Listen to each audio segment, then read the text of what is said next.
What's up, primates? Today I'm going to make a video way different from any of my normal content. And it's going to be a lyric breakdown of one of my favorite songs in hip hop. And I'm thinking I'm going to do probably a much better version of this same video in the future, where I'll probably be doing like an analysis of the entire song. Um, but I'm just going to cover the first verse of this song. And it's going to be Straight Gangsterism by Geto Boys. So I'm going to be talking about the first verse, which is by Big Mike. And if you haven't already heard this song, um, you can stop this video and go listen to that song, Straight Gangsterism by Geto Boys. That would you would understand this video a lot more if you did that first. But I'm going to be reciting some of the lyrics right now anyway, so I guess you don't really have to. So I'll just kind of get into it. So he starts the song off, right? He says, 7 years old. I'm looking up to the gangsters in the hood, cause to me and my cousin, yeah, they represented good.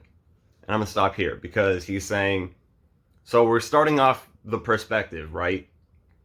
7-year-old boy, he's in the hood. He's looking up to the gangsters in the hood. So this isn't, it's figurative and it's literal, right? Because he's a 7-year-old boy. So he sees somewhat of a role model in the gangsters in the hood. Now, normally when you're thinking of a kid who's idolizing gangsters, you're probably thinking of a kid who's like a teenager most of the time, but you know he's 7, but you're probably thinking of a kid who wants to be bad or he wants to be a rebel, right? But that's why this bar is actually really crucial to the perspective of the entirety of this song, or at least this verse, is because he says, because to me and my cousin, they represented good. That representation of good is crucial to the perspective of this song, right? To the 7-year-old boy who sees good in the gangsters, right? And then the next verse, not the next verse, the next part of the verse, he says, even when we played cops and robbers on the block, nobody wanted to play the cop, did he? Cause the cop was a pussy ass bitch, and if you played the cop, then you would get your ass kicked. So stop it right here. He's letting you know cops, same thing with the prior part of the verse. He's giving you his perspective where he's saying the cops are the bad guys. Just so you know, you see that immediately, right? He's seeing police mistreating people, police brutality, racism, shit like that. So the cops are the bad guys and the gangsters are the good guys. And I feel like a lot of people listening to that song might fail to understand that, but that's really important to this. Is that there's a reason why, in his perspective, gangsters are good guys and police are the bad guys. So to say that if we're playing cops and robbers on the block, nobody wanted to play the cop. It's going as far as saying like a cop is so bad that even if we're playing a game, if that's the character you want to be, there's something wrong with you, right? You would get your ass kicked. So that's almost like, imagine if you were going to play, I don't know, fucking airsoft BB gun wars, and one kid's like, all right, we'll be the Nazis. Like, you're gonna kick his ass for that, because it's like, what at least as a kid you might, right? So it's just like, why would you want to be that? Even if we're playing a game, why would you want to be Nazis, right? So think about it like that. So because I know that's vulgar the way he puts it, but there's a reason he has the hatred of police. So even when we played cops and robbers on the block, nobody wanted to play the cop because the cop was a pussy ass bitch, and if you played the cop, then you would get your ass kicked. Then he says, I was a curious child. I used to hang out by the ballroom and study the gangster style. The way they talk, the way they walk, the way they act, the way they wore that gangster hat. Tilted, brim laid flat out. And that's the type of shit I'm talking about. Yeah, cigarette in one hand, drink in another. Leaning to one side, cooler than a motherfucker. With them gangster ass nicknames. Gilly Boy, Pokey, Big Joe, Goldie, and Lil Lane. So I'm gonna pause it here.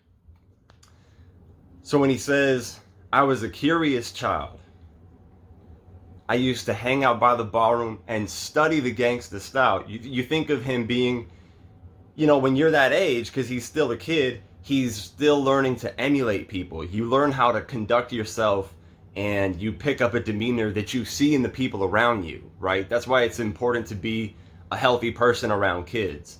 So he's talking about, he conducts himself a certain way. He carries himself a certain way. He holds his cigarette a certain kind of way, and he holds his drink a certain kind of way. There's a conduct that he sees. There's a style that he sees, and it's what he's learning to emulate. It's natural to him, right?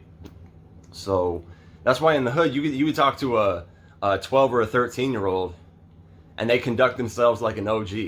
And it's not even like it's natural to them, right? It's like, what the fuck is wrong? What is up with this kid, right? Why does he act like he's 43? So he's letting you know that he's giving you his perspective on growing up, and I think that's it's really educational in a sense. I know it doesn't sound educational when you listen to the song, and if you're not getting a breakdown of it, but this is something that I think is deep. It's deep poetry. So where did I leave off at? I left off at and then he talks about the nicknames, right? Gangsters in there. He's like, okay, gangsta ass nickname. He's using gangsta as an adjective in this sense. Those nicknames, those are gangsta, right? And gangsta is a word that is one of those context sensitive words, because I think gangsta in the sense of like a noun and an adjective, they don't mean the same thing, right? You can be gangsta without being a gangsta. And if it's not clear, when I'm talking about gangsta and gangsterism in this video, I'm not talking about gang affiliation or gang banging or gang violence or activity. I'm not getting into that. I'm not excluding it either, but I'm not gangsta in this sense is not predicated on throwing up a set and being from a certain gang. It's not that. That's not what we're talking about. Okay, so the next part of the verse, he says, true motherfucking Mac Daddies, bitch on the side driving the 73 caddy with the chrome plated 357, ready to send a motherfucker on the stairway to heaven. So obviously talking about the gangster that he's looking up to, or that he's emulating. And when he says bitch on the side, I understand that that's very I want to address that, because I don't want to just walk past that. When somebody grows up in the hood, a lot of the time they hear the word bitch as being synonymous with woman, and I understand that is rooted in misogyny. However, people aren't always intending misogyny when they say that.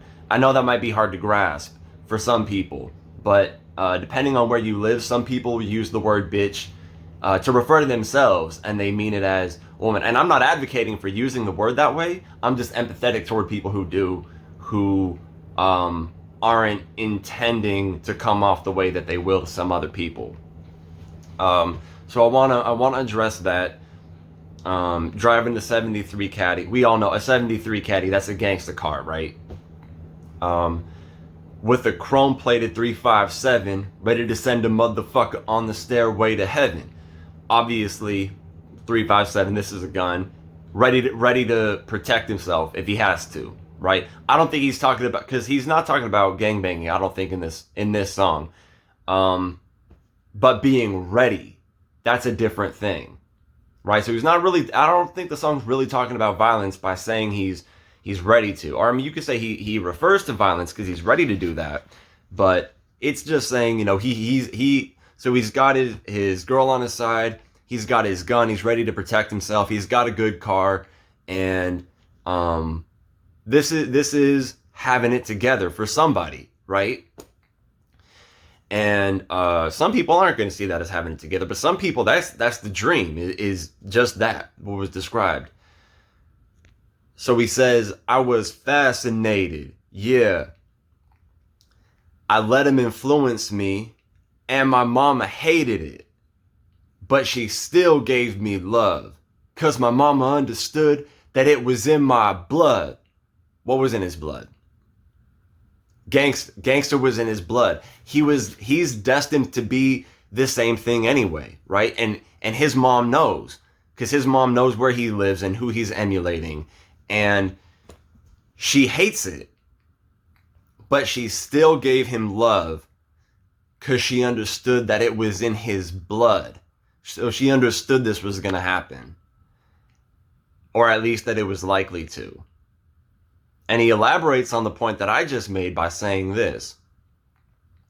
See, it was a cycle. And in a few more years, she wouldn't have to worry about a Michael. His name's Big Mike, right? So he's talking about himself. It was a cycle. This is a cycle that happens in the hood, in the black community. And he says she wouldn't have to worry about a Michael. She's not going to have to worry about me soon. Because I'll be making my own decisions. Yeah, coming up fast, clocking cash, straight gangsterism. That verse goes hard. He'll be on his own soon. Coming up fast, clocking cash. He's coming up. And this is the tale of gangsterism in a nutshell. And not only is this, I've only broken down the first verse, and there's still 2 more verses in the song, but I didn't even really break down that verse in its entire depth. Like, this is a really deep, poetic verse that I think a lot of people might be able to listen to a few times and still sleep on. So in the future, I'll be doing a video on better quality on the entire song, promise it. But I just wanted to give a breakdown of the first verse of the song right now, because I felt like it's easy content to make. I could talk about it. I know that verse off the top of my head. Probably know the whole song off the top of my head, but I know that verse very easily because I mean, there have to be over 100 times I've listened to just that one verse. But I really appreciate you tuning in. If you're somebody who's not very familiar with the hip hop culture or hip hop scene, I understand that gangsta could be a very like cliche or a cringy word to you. But I think it's an important perspective to pick up on, right? And you know, all I'm doing is breaking down my understanding of a verse in hip hop that I really respect, that I really enjoy. So with that, if you haven't clicked like, please click like. If you haven't subscribed, please click subscribe. I'm trying to hit 1,000 subscribers by the end of the year. You can help me do it. If you haven't subscribed, just hit that button. Share this video if you liked it. Anyway, other than that, I'm Shane the Skeptic, and I thank you for taking the time to watch my video. Have a good day.